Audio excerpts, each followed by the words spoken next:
And that was, I think, the last, I know that was the last time I talked to Sam, and then the other events unfolded as you saw. There was no way to get that $8 billion into or onto the balance sheet of FTX with the regulator hovering overhead.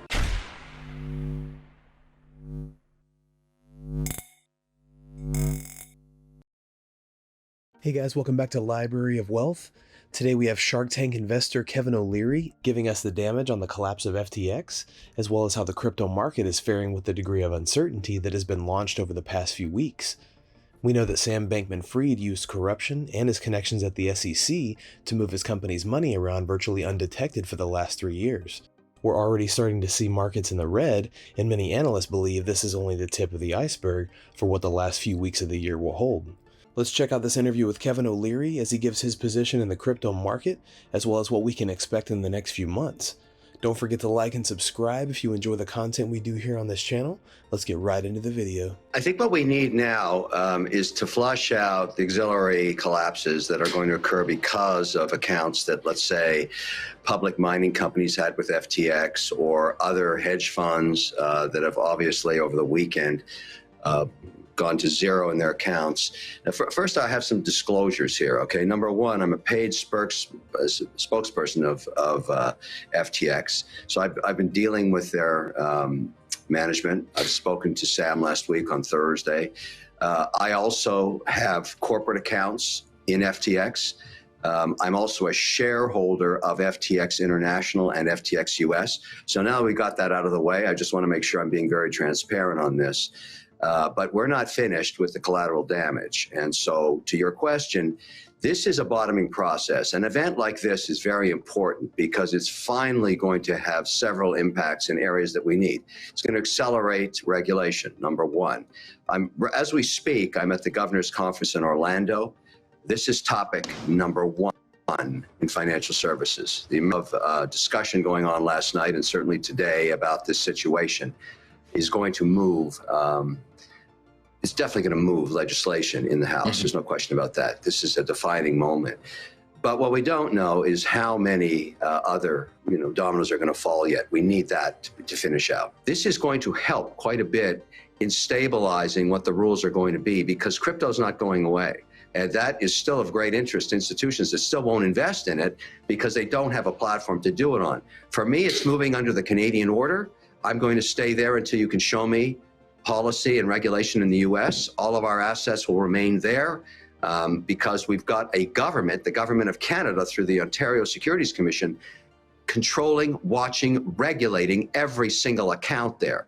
For all the, and frankly, what's going to happen is a lot of money, institutional money, is going to leave unregulated exchanges and try and find other places like BitBuy to put their capital, because what else can we do? We need regulation. O'Leary has strengthened his multiple positions in the market while moving many assets into a more profitable structure.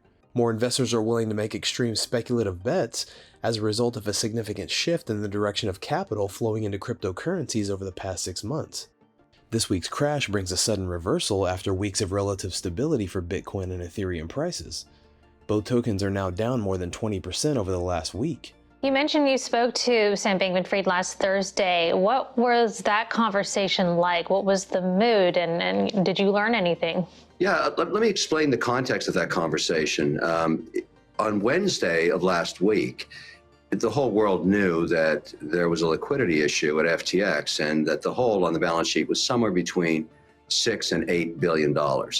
Now, I work in the indexing market for sovereign wealth and pension, and so we were getting a lot of inbound requests about information about the situation because that's the kind of money that an institution or a sovereign wealth fund can put to work if they thought there was an interesting opportunity. And in financial services, illiquidity events or liquidity events like this can be interesting investment opportunities if you think it's a legitimate investment and it's not going to issues with the regulator. So the timeline of that conversation is I put a message into FTX. I wanted to confirm the amount being requested. Was it going to be 6 or 8? Sam called me back. Very, standard conversation. He was, rational, and we had that conversation about confirming what the amount was going to be. The amount was $8 billion. That's what they were looking for. So I went back to these various entities that were asking me about it. And by that time, the SEC chair was on the air around the world. I think the network was CNBC. And he made it clear that they were going to come down hard on this situation. So the minute that occurred, that was the end of any sovereign wealth fund's interest, because they index in the S&P 500. They have to be compliant with the SEC. And so, you know, if you're a sovereign wealth fund making $250 million a day, the only market you can put it into to park it is the S&P. It's liquid enough to absorb that. So they don't make moves against U.S. regulators. And that was, I think, the last. You know, I know that was the last time I talked to Sam, and then the other events unfolded as you saw. There was no way to get that $8 billion into or onto the balance sheet of FTX with the regulator hovering overhead. You know, I'm a big boy. I've seen this movie before. I will say on a personal level, and I don't think if you talk to 10 people that knew Sam, 9 of them are going to say what a wonderful guy he was, and I'm one of those. I just think he's a very interesting individual. Over time, we'll peel this onion, find out what happened. I don't think that guy has an evil bone in his body. I've met his parents. They're compliance lawyers, Sanford. Wonderful people, very philanthropic.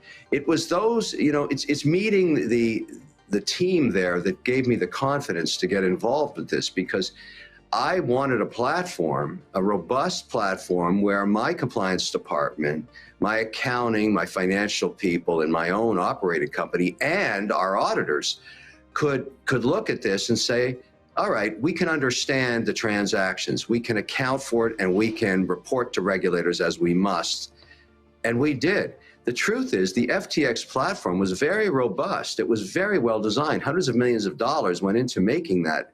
And that's why there was sovereign interest and pension interest in the platform itself, because at that time, just before the gates came down, you got to remember, all of these funds got gated, you know, towards the end of the week. And there they are sitting there. If somebody had provided the liquidity, and here's the interesting debate that was going on. Let me share this with you. So let's say your sovereign wealth fund, $8 billion is a rounding error for you. Do you really need $8 billion? And let's say what was on the table in the deal was ownership of FTX, which was on the table. So for whatever the amount is to keep FTX liquid and compliant, you could own it. Now, if you think about Binance and FTX, that's about 82% of the world's exchange. I mean, that's it. And that's a big, big chunk. So there was interest. The empire built by Bankman-Fried was once compared to finance titans JP Morgan and Warren Buffett, but now the damage has rippled across the industry, destabilizing other crypto companies and sowing widespread distrust of the technology. This will no doubt go down as one of the largest failures in financial history.